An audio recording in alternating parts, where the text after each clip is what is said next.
Here we go again. You all are not going to believe this one. Hang on tight.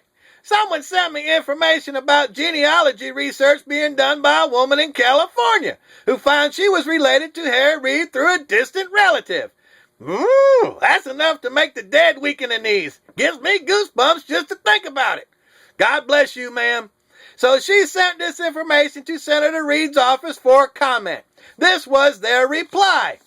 Remus Reid was a famous cowboy in the Montana Territory. His business empire grew to include acquisition of valuable equestrian assets and intimate dealings with the Montana Railroad.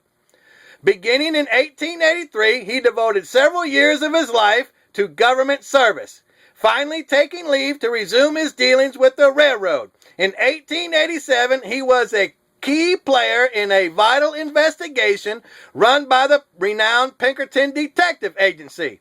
In 1889, Remus passed away during an important civic function held in his honor when the platform upon which he was standing collapsed. If you took this at face value, you could conclude that this was a good and decent man. Unfortunately, nothing could be further from the truth, just like most everything else that comes out of Washington. This is what actually happened. On the back of a picture obtained during her research is this inscription: Remus Reid, horse thief, sent to Montana Territorial Prison in 1885, escaped in 1887, robbed the Montana Flyer 6 times, caught by Pinkerton detectives, convicted and hanged in 1889.